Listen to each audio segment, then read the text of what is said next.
Estamos de volta com a 5ª temporada do podcast Os Nossos, conversas sobre relações e conflitos familiares.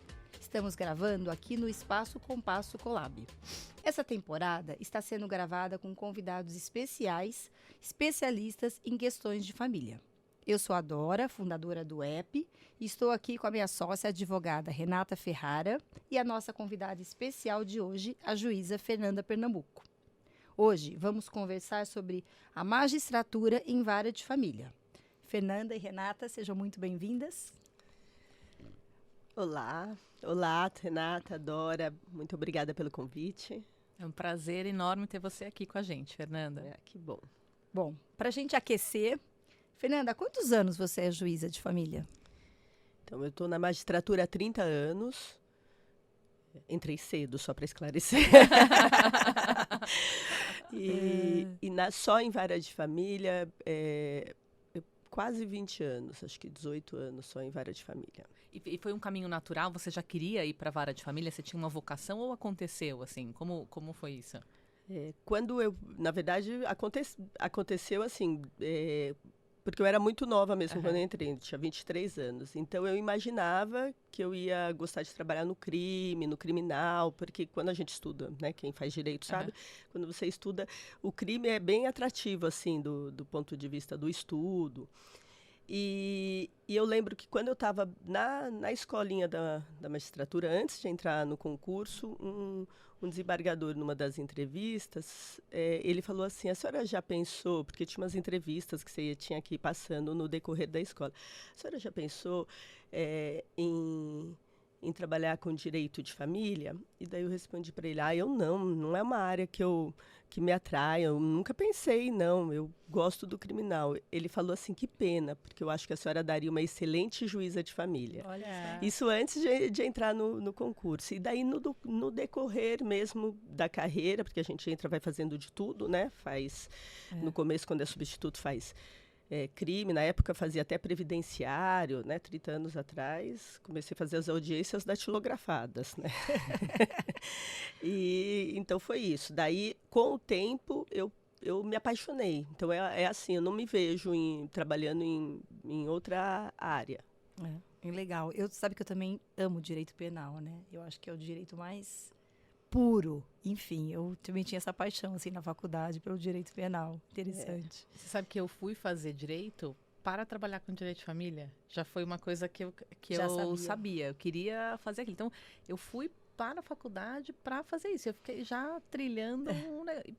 Que bom que deu certo, né? Porque às vezes também a gente tem uma expectativa. Exato. E não é, né? E não é. Fernanda, e conta uma coisa. O que mais mudou nos últimos anos aí na magistratura, né? Na sua visão, como que o judiciário e a legislação, né, tem acompanhado as transformações? A gente fala que a família é uma das instituições que mais muda, né? Pelo menos no Brasil. Como que você vê isso e o que mais mudou aí no seu exercício da magistratura? Bem, eu penso que, primeiro que acho que mudou bastante a questão da inserção da mulher no mercado de trabalho, né? Então, acho que isto gera toda uma mudança nas relações familiares.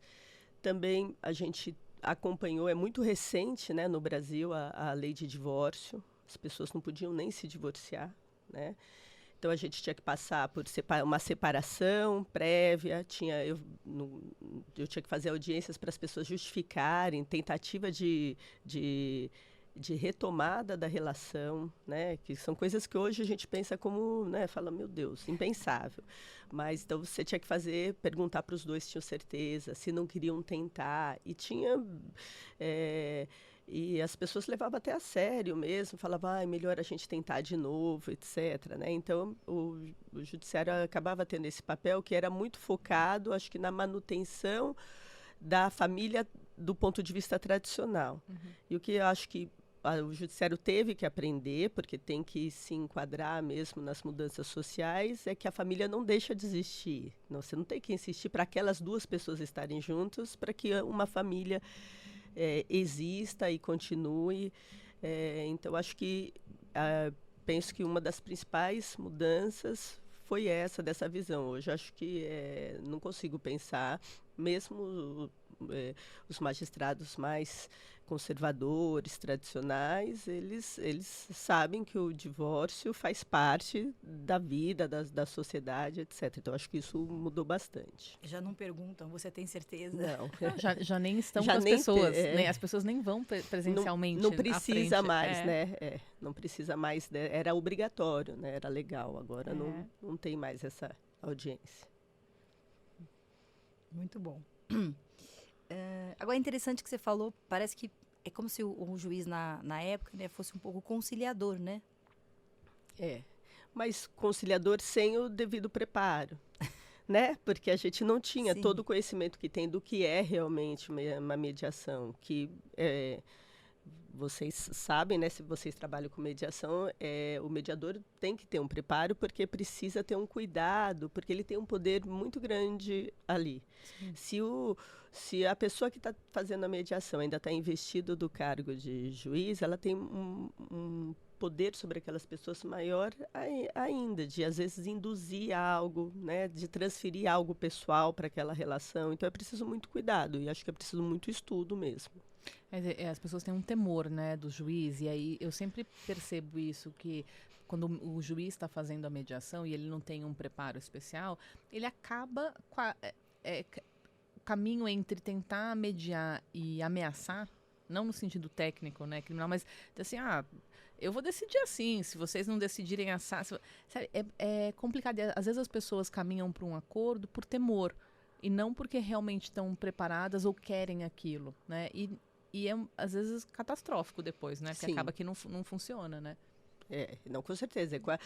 E eu acho que isso também tem um tanto da experiência também, né? Eu, por exemplo, hoje em dia, eu sempre, quando eu percebo algo, eu falo, doutor, né, para o advogado, não quer sair com o seu cliente um pouquinho, conversa, quero que fique bem claro que é isto, né? Não quero que ninguém, se não for hoje, não tem problema. E eu sempre coloco numa tentativa de conciliação, que eu acho importante, ninguém está aqui hoje para fazer acordo, porque qualquer conversa em relação familiar, mesmo que numa sala de audiência, ela pode colocar sementes para um acordo futuro, para uma retomada de posições futuras. Então, você não tem que ter aquilo que, não, ou sai acordo ou não sai, não, vamos agilizar, precisa do acordo. Uhum. Então, eu acho que tem que ser muito consciente isso.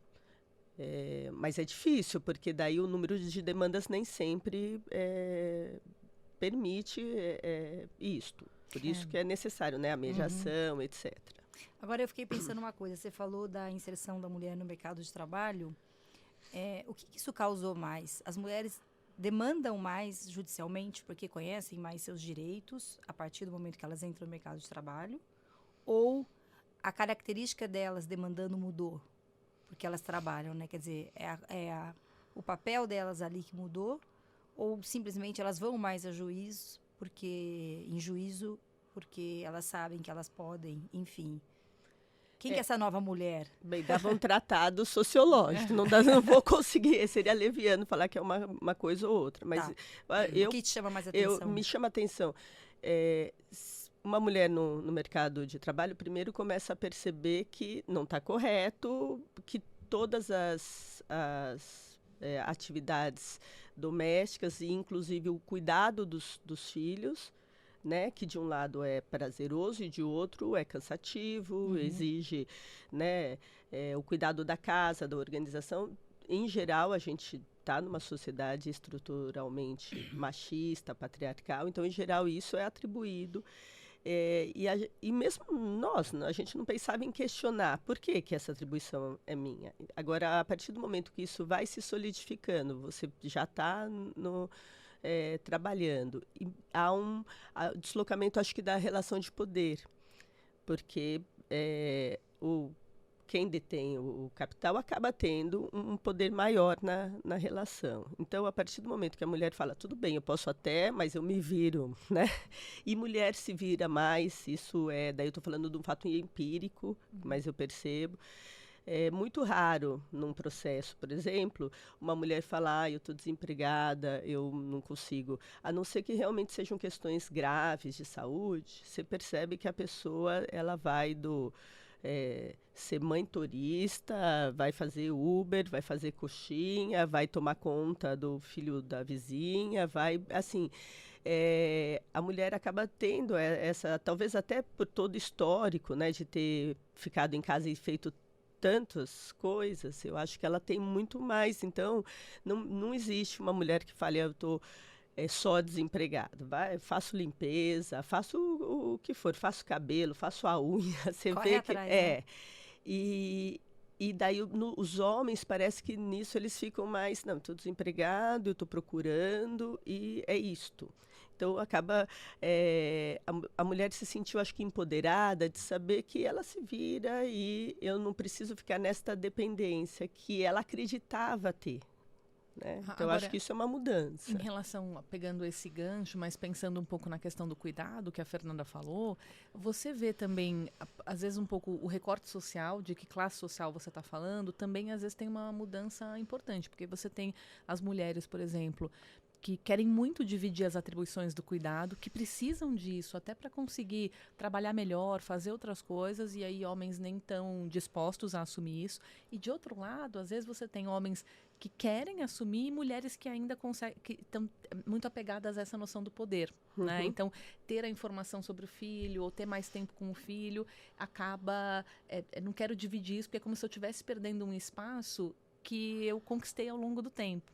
Tanto que nos acordos agora, eu percebi que faz muita diferença explicar, por exemplo, o tempo que o filho está com um ou com outro, ou estar mais tempo na casa de um do que na casa do outro, não significa que essa pessoa é mais importante, ou que essa pessoa tem mais amor, ou que esse é um pai ou uma mãe mais importante do que o outro, que as pessoas às vezes não têm noção disso. Elas acham que quem está mais tempo com o filho tem mais poder sobre o filho, e não é assim. Isso pode também variar ao longo do tempo. As pessoas precisam se ajudar mais, né? Colaborar mais. Não, eu concordo com isso. Eu acho que o tempo é necessário. Também não adianta falar, não, o tempo, né? Um dos dois não aparece, não está, o tempo é necessário, mas não é uma máquina calculadora que está faltando 1 hora, 2 horas na semana para mim, está diferente. Né? Mas as pessoas fazem essa conta, né? A gente fazem, sabe. muito. Sobretudo quando estão fazendo, e às vezes estão fazendo isso porque pensando num reflexo de contribuição alimentar, que também não é correto. Né? Então, muita coisa envolvida aí no meio. Né? Fernanda, quais são os maiores problemas hoje numa vara de família? Assim, eu fiquei pensando, né, quando eu fiz essa pergunta, o excesso de demandas, que eu imagino que tenha, advogados pouco preparados, famílias disfuncionais, todas anteriores, ou alguma coisa que eu não conheço, provavelmente, e que seja, enfim, um elemento de dificuldade aí nessa... Eu penso que acho que a maior dificuldade na vara de família é que as pessoas, às vezes, talvez até por um despreparo, é muito mais difícil mesmo quando o advogado não trabalha exclusivamente na área de família.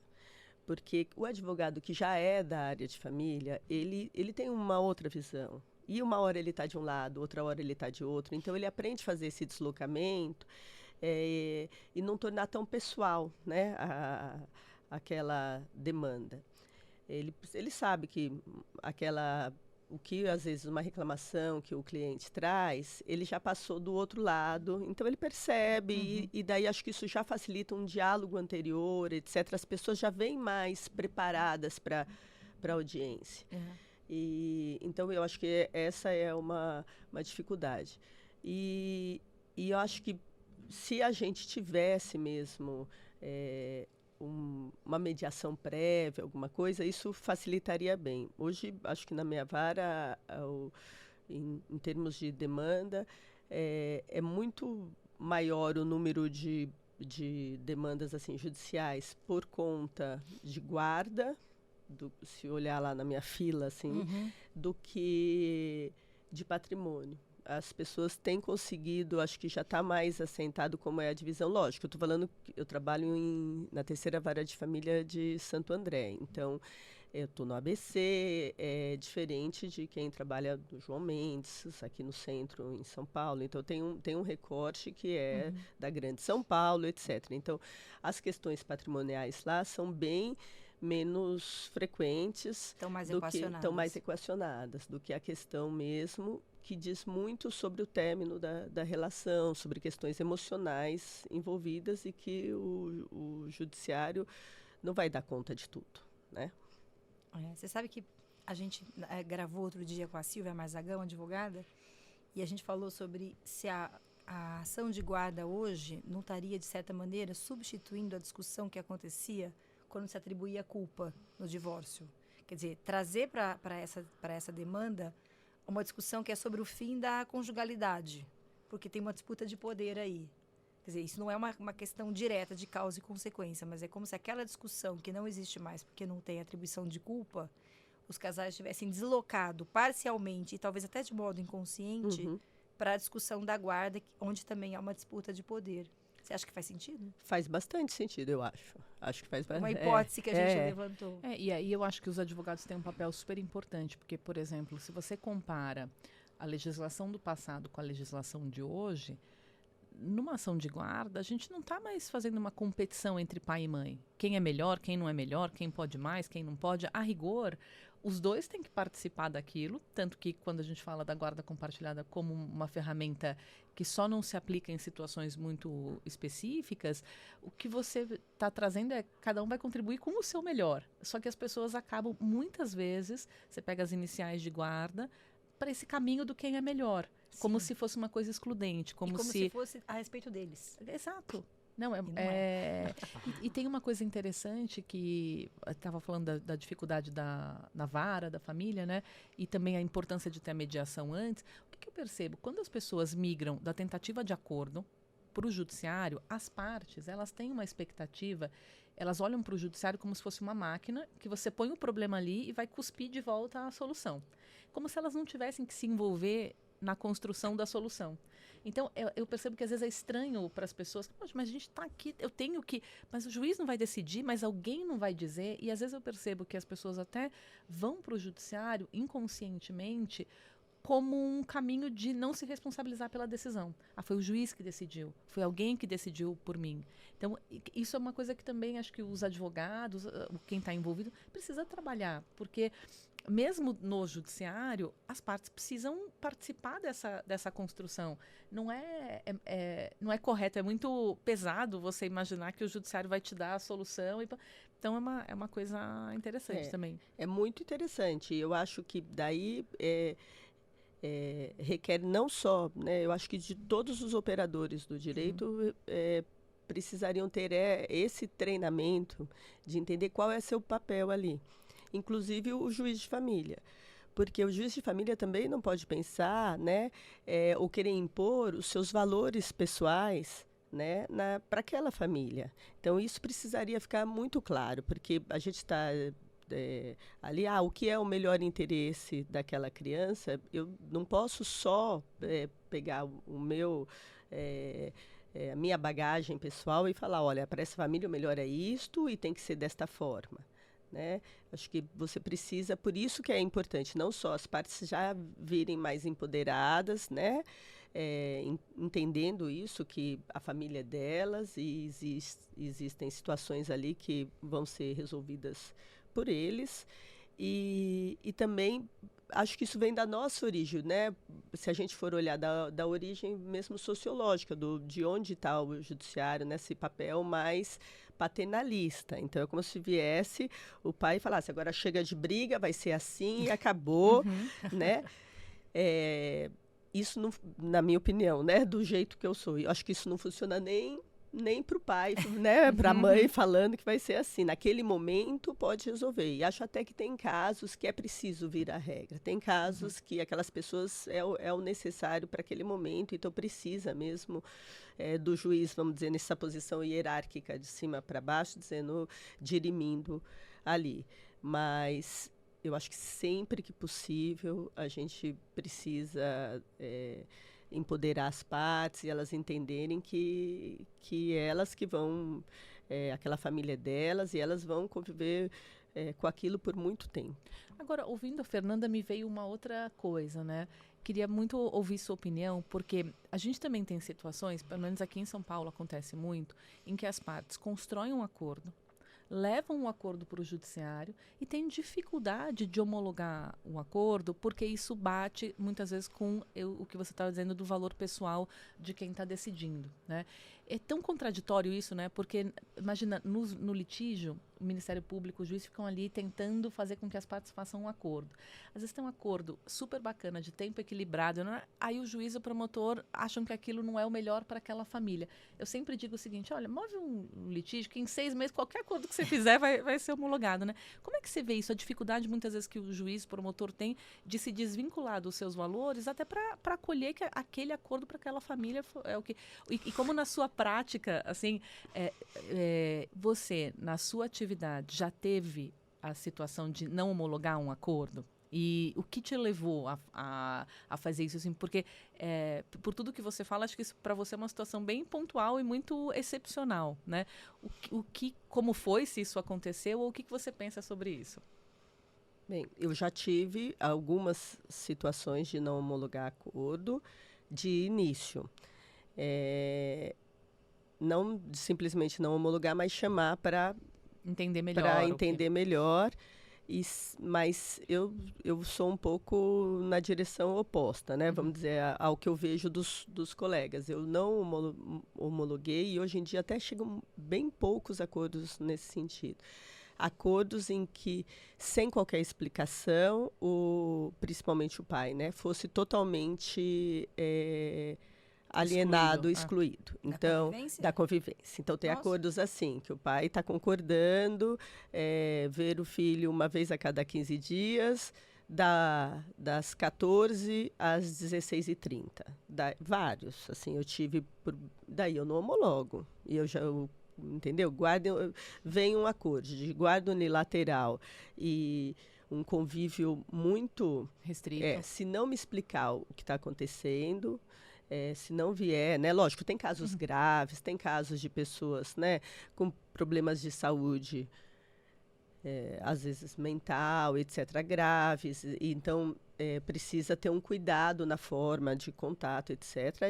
E mesmo assim, né, em geral, esse contato tem que ser preservado, mas tem casos de abuso, realmente, e daí, mas eu preciso entender, se só vem um acordo e que, a princípio, fala que está tudo bem, eles resolveram só se divorciar, não vem nenhuma situação falando, olha, tem medida protetiva, tem isso, tem aquilo, e daí fala que um dos dois está sendo...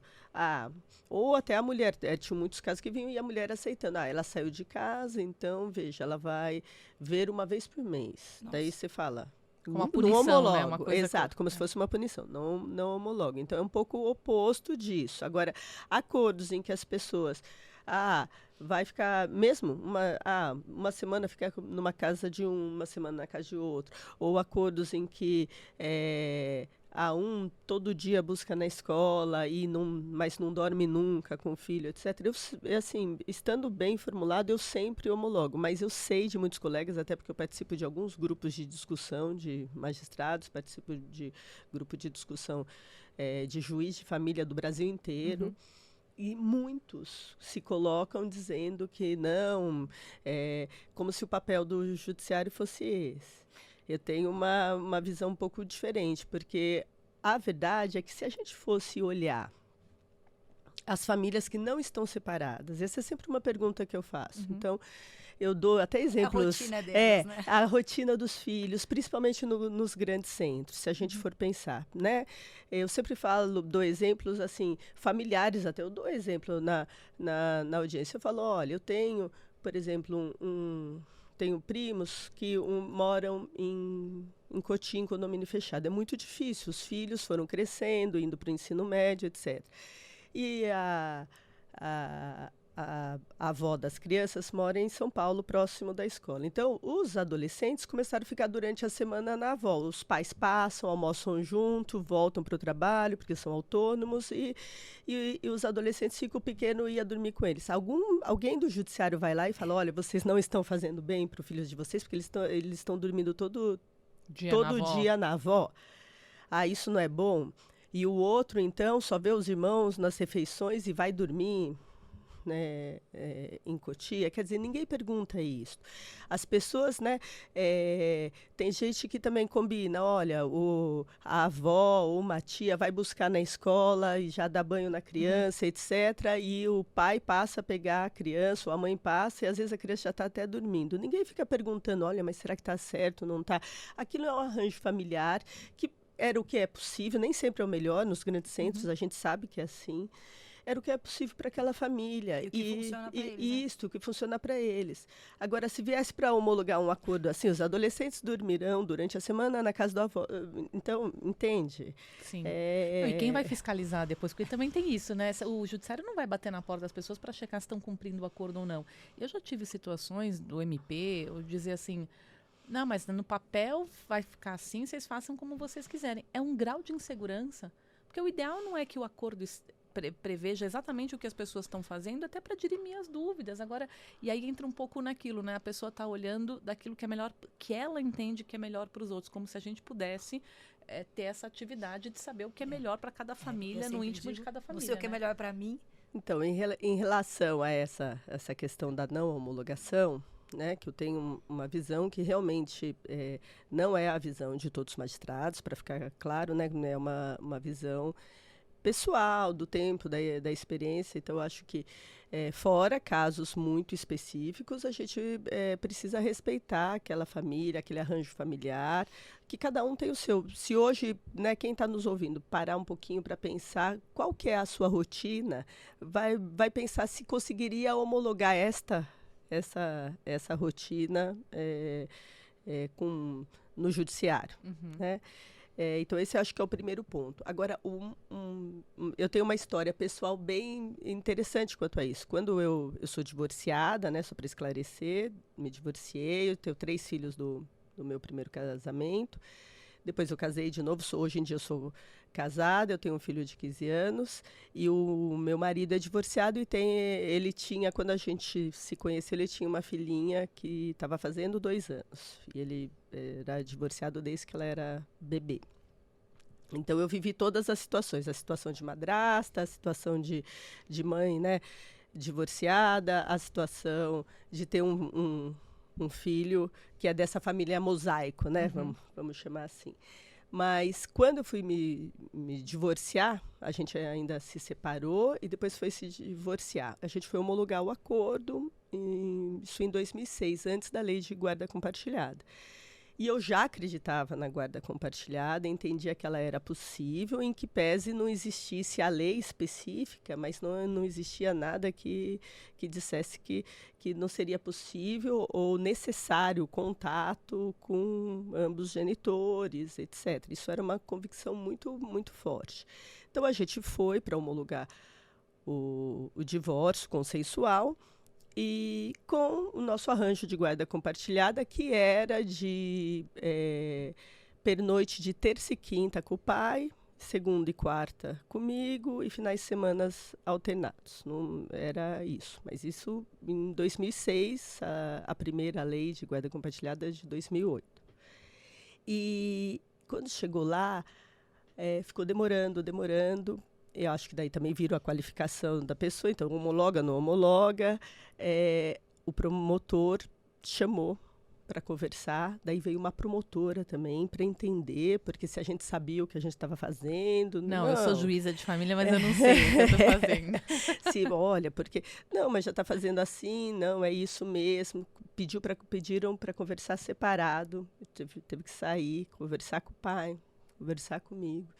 E eu só pensando, não estou acreditando nisso, né? E depois, quando foi, daí eles encaminharam, não, tudo bem, então o promotor falou que ia concordar, o Ministério Público falou que ia concordar, então vai para o juiz. Entra na sala do juiz, o juiz fala a mesma coisa, olha, a senhora pode se retirar que eu quero falar sozinho com o pai. Daí falou, depois mandou entrar...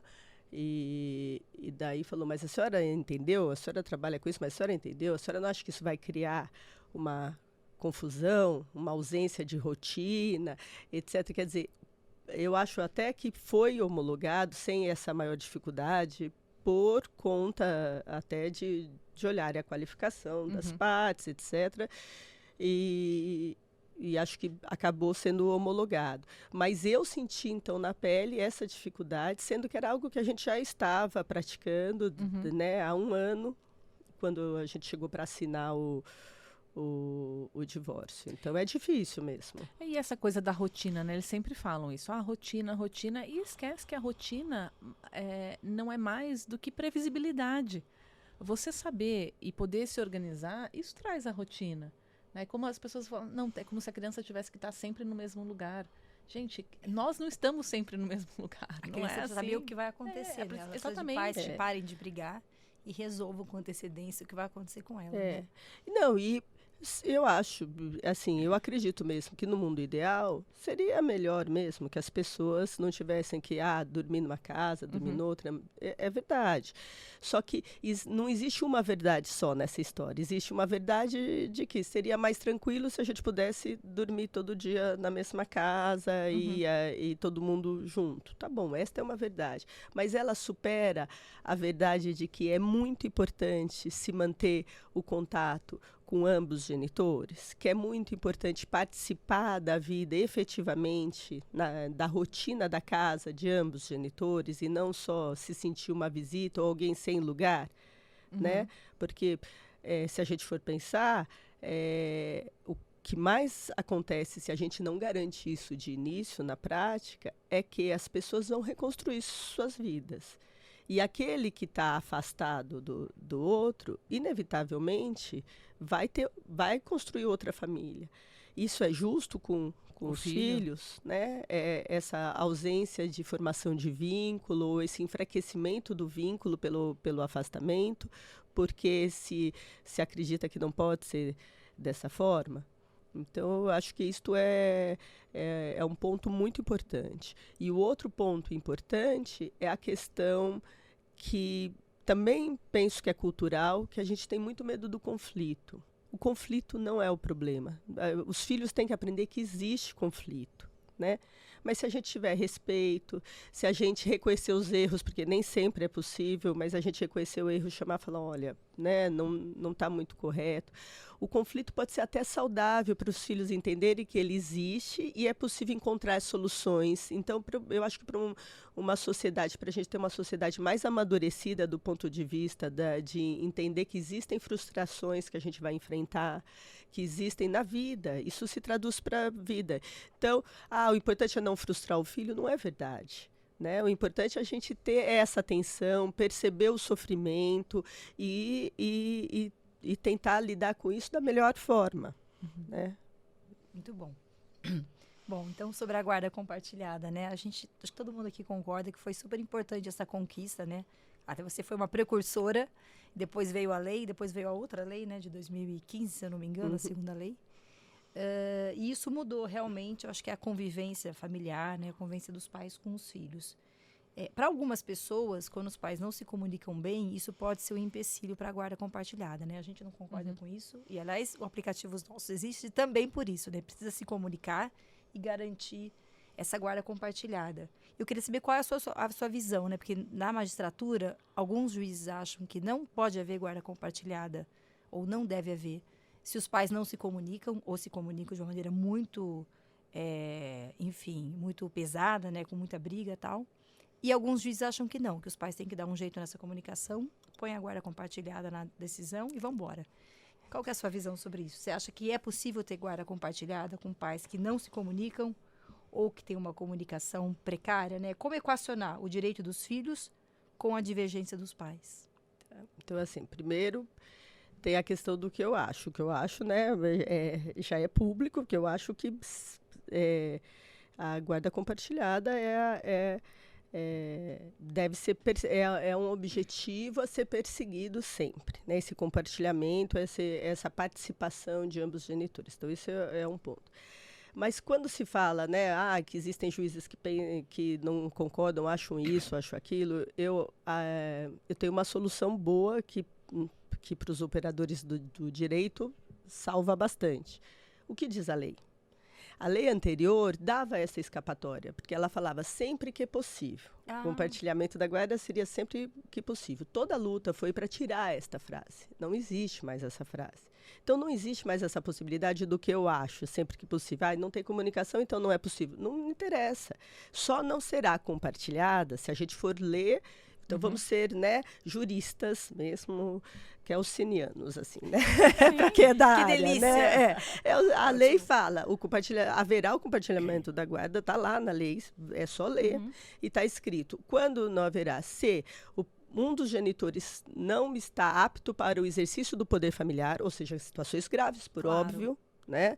Situações de abuso contra a criança, situações de saúde mental muito graves, etc. Então, não haverá.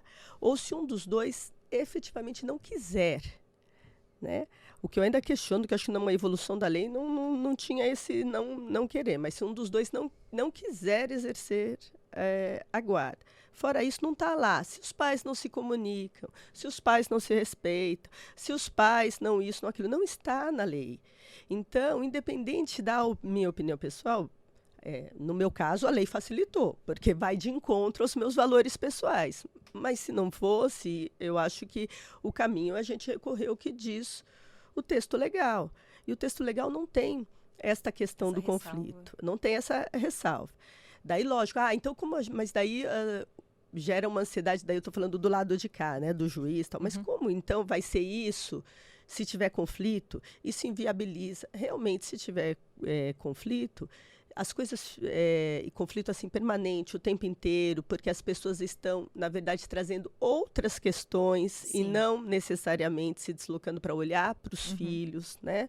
Então, quando torna mais difícil, sim. A gente não está dizendo que não torna difícil, mas não pode ser um impeditivo, penso eu, porque nem existe essa saída legal para isso.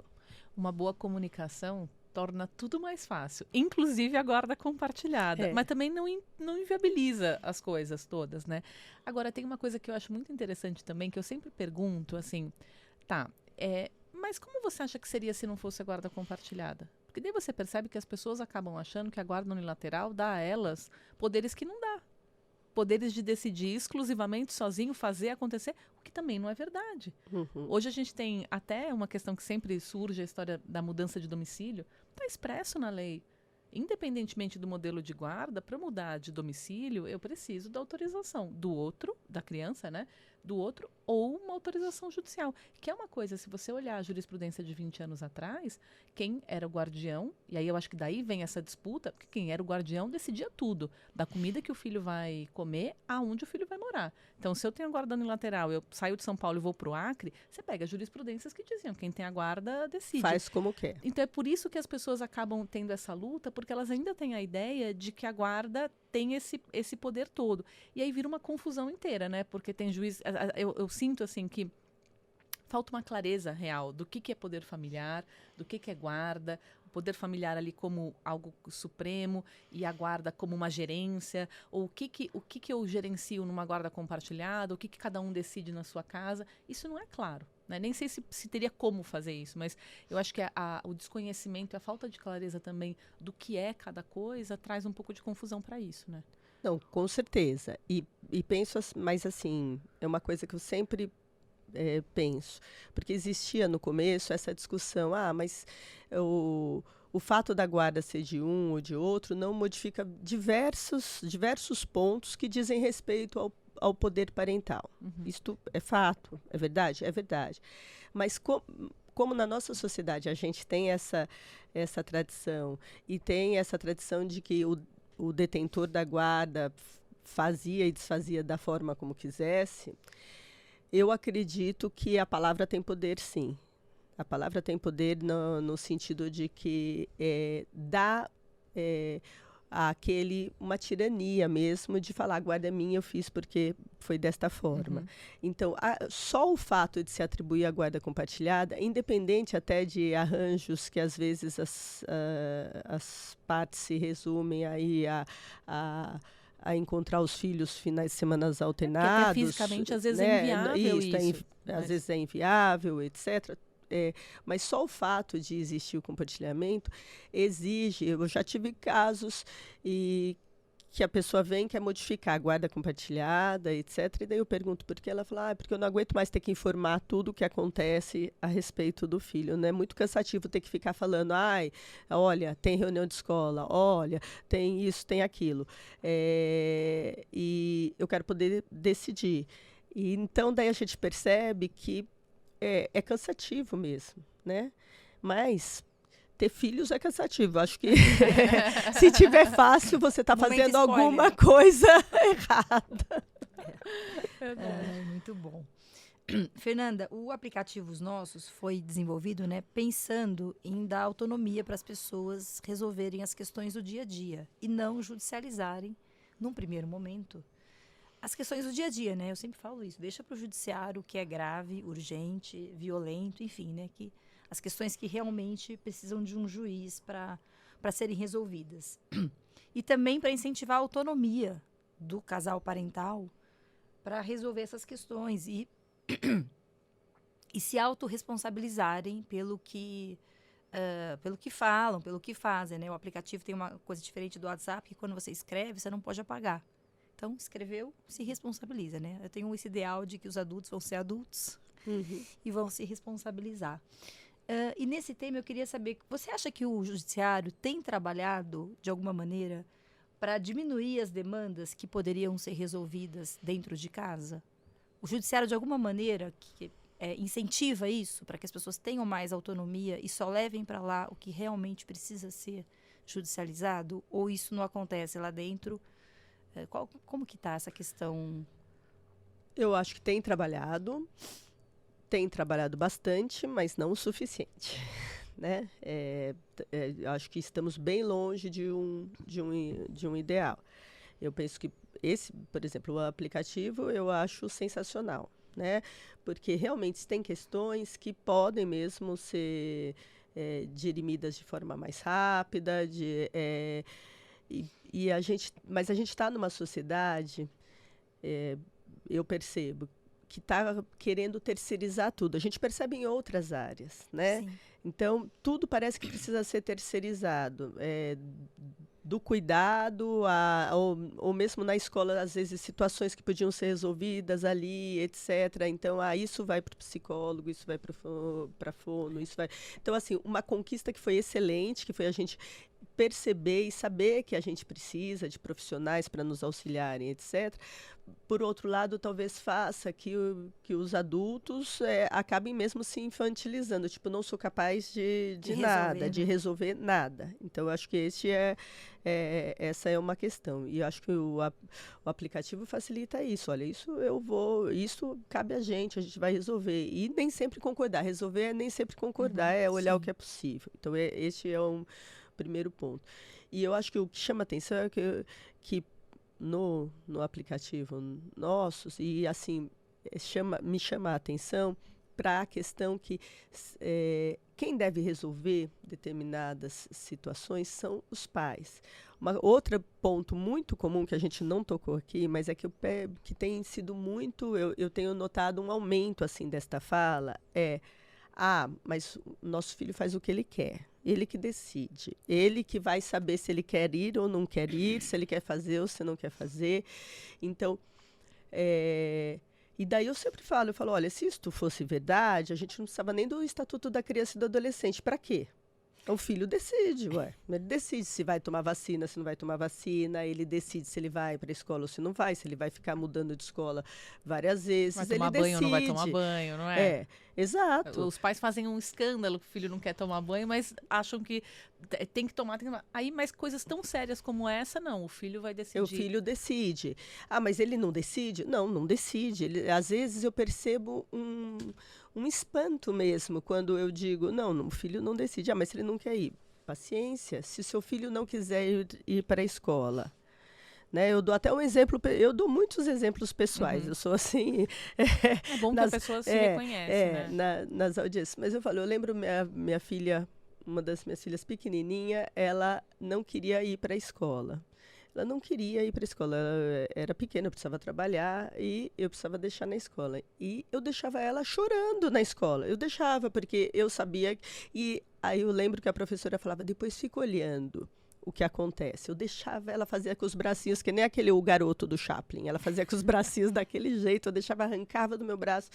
Daí eu ficava olhando, juro. 5 minutos estava brincando, subindo nas coisas, estava feliz. Mas para ela, talvez aquela separação naquele momento era importante demonstrar aquilo. Então, eu acho que é muito necessário também que os pais, né, procurem um atendimento. Existem diversos tipos de atendimento psicológico.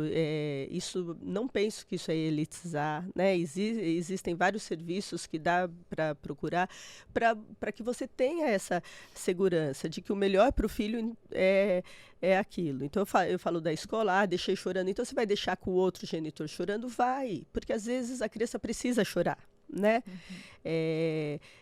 Mas que fique bem claro, estou falando de situações que são a nossa grande maioria das situações. Lógico que a gente tem casos excepcionais e que daí tem que ser olhado como isso, mas não pode virar exceção, né? A exceção não pode virar uma regra, né? Uma regra. A gente falou bastante disso também no episódio com a Cacá Temer, né, Clarissa Temer, que é a questão de colocar a criança nesse lugar de escolha também tem um quê de crueldade. Porque os adultos... É perverso. Os adultos precisam decidir essas coisas. Você colocar sobre uma criança se ela quer ir, não quer ir, é como dizer se ela quer escolher. Está com a mãe ou está com o pai. E as pessoas fazem isso ali, muitas vezes, sem perceber, ou até na expectativa de que a criança vai te escolher, então isso vai mostrar quanto você é amada, querida.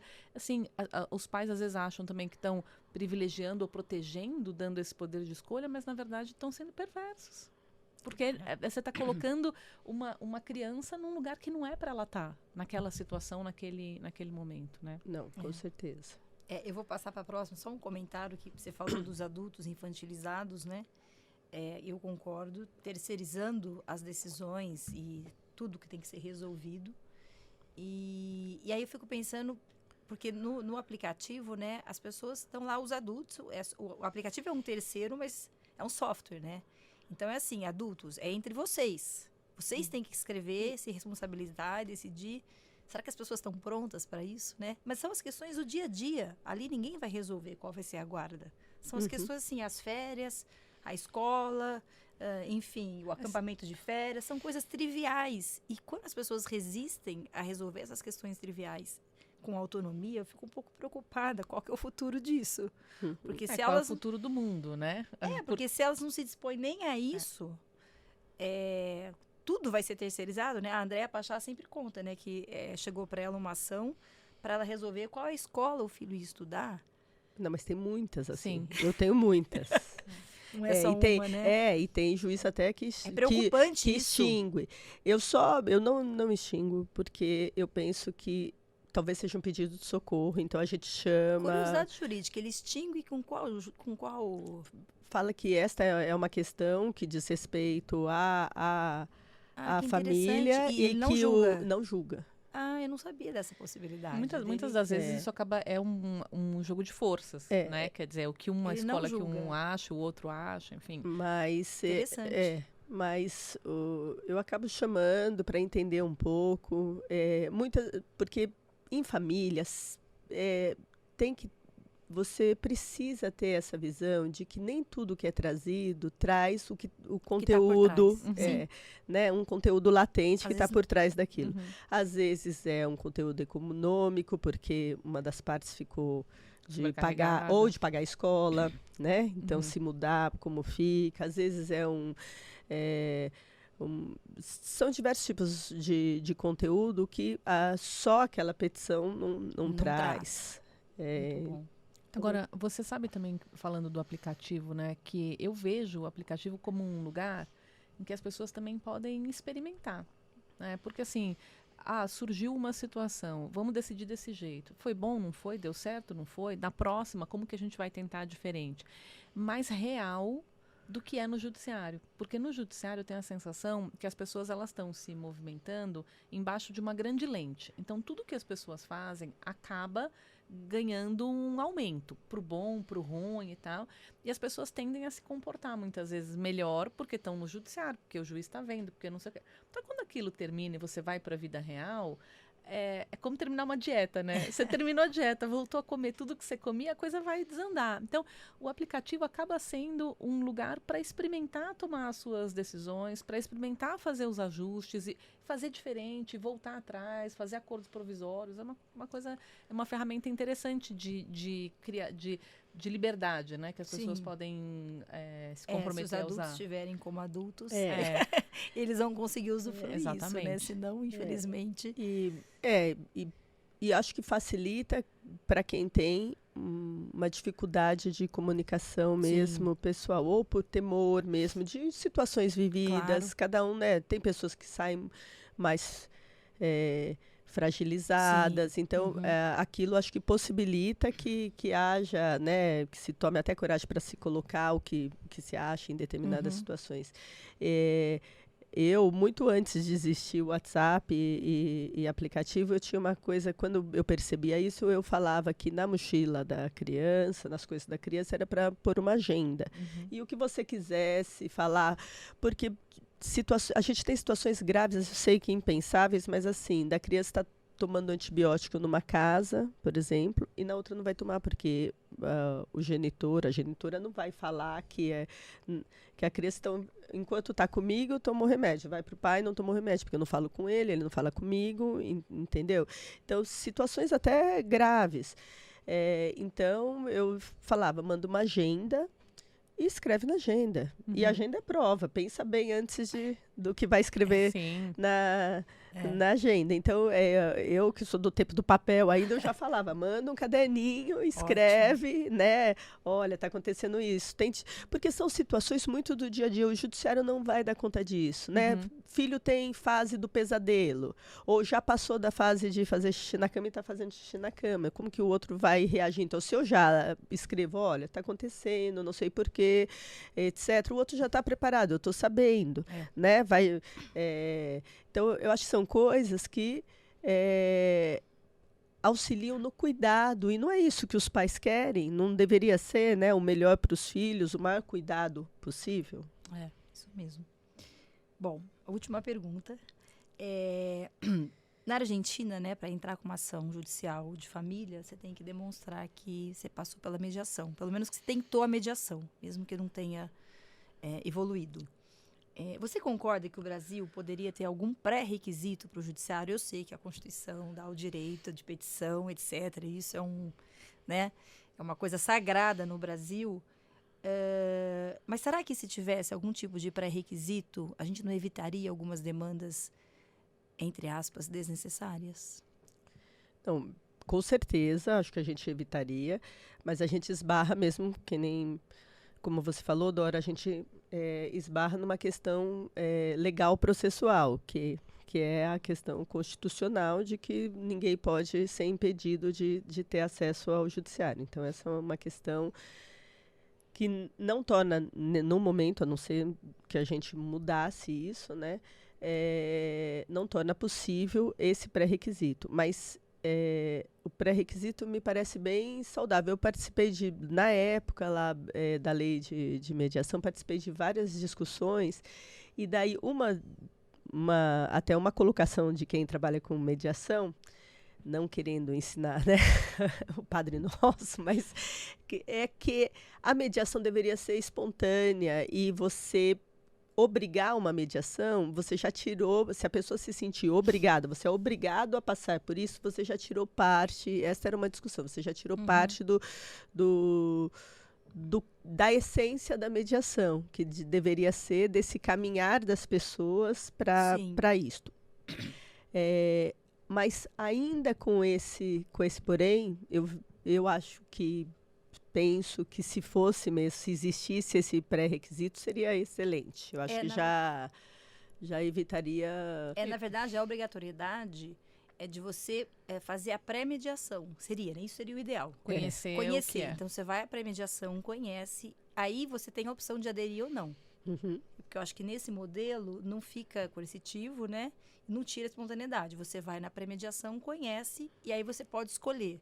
Mas você teria que passar pela pré-mediação para depois litigar enfim, para ver se realmente é um caso que precisasse ser judicializado ou não. E muita gente adere à mediação, na pré-mediação, conhecendo o que é. Então, agora, enfim. se você pensa nisso como um projeto público, né, que eu acho que também é uma coisa que a gente vê no dia a dia, é que precisa de um investimento real, concreto, para preparação. Né? Sim, porque se vira política pública. porque assim, você obriga que as pessoas façam uma pré-mediação, mas quem é esse mediador que está lá? Quão de capacitação ele efetivamente tem? Porque hoje o que a gente vê dos envios, por exemplo, dos processos para o Sejusc e tal, tem situações que dão muito certo, tem situações que dão muito errado por falta de preparo. Então, isso dá um outro podcast. Porque é uma coisa que, assim, agora, se a gente pensar que qual é o futuro do judiciário? Né? A gente precisa mudar essa chave em algum momento, né? Agora não sei como, nem quando, nem onde, mas alguma coisa vai precisar mudar. E mais preocupante se o judiciário está resolvendo a ação de onde o filho vai estudar, né? Qual a escola. Isso é muito preocupante, porque tem coisas muito mais graves, urgentes, que têm que ser judicializadas e não qual é a escola da criança, né? Então, essa questão do excesso de demandas, eu acho que é super preocupante e tem que haver uma política pública, na minha visão, porque como que vai resolver isso? E só aumenta, né? Porque, na verdade, as pessoas no Brasil estão cada vez mais informadas, o que é ótimo, mas aí elas demandam mais no judiciário, porque elas sabem dos seus direitos. Então, se não tiver uma política pública de alguma maneira, equacionar isso melhor. E elas demandam não só porque elas sabem dos seus direitos, mas elas demandam porque elas têm dificuldade, na minha visão, de fazer concessões. Sim. De negociar, claro. De gerenciar esses conflitos. Sem então, dúvida. As pessoas que vão muitas vezes para o judiciário vão com a expectativa de ganhar, não vão com a expectativa de ter um lugar para criar uma... Não, é porque eu tenho razão, e porque o outro não imagina como que o outro me entende. E do outro lado a pessoa está pensando a mesma coisa. Então, assim... E aí a gente volta, né? Estamos desviando totalmente da coisa, mas para a educação. Essas crianças estão aprendendo mediação na escola? Elas estão aprendendo a lidar com as opiniões contrárias? Elas da mediação, elas estão aprendendo a dialogar, né? Exatamente. Tem uma lição anterior, né? Na mediação, eu sei conversar, eu sei escutar o outro, eu sei escutar sem concordar e respeitar. A Mônica Lobo, que é uma psicóloga lá do Rio, sempre conta uma história que ela estava atendendo uma criança e tal, e ela tinha uma balança quebrada, sabe aquelas balanças, vários pezinhos e tal, e ela tinha uma balança no consultório dela que ele estava quebrado, e a criança foi lá, pôs, ela falou, nossa, você colocou, estava quebrada essa balança, daí ele falou, eu sou muito bom em equilibrar coisas. Cara... Né? Olha o peso que a gente está colocando nessas crianças de ter que lidar com esses pais adultos e equilibrar essas dores, essas coisas, né? Muito bom. Infelizmente, nosso tempo está acabando. Eu quero agradecer a Fernanda e a Renata por essa conversa de hoje. Antes de encerrar, eu deixo aqui um convite para vocês seguirem a gente nas redes sociais. Tem muito conteúdo sobre família. Entra no canal do YouTube, tem todos os podcasts, os cortes e muito mais. Muito obrigada e até a próxima. Obrigada.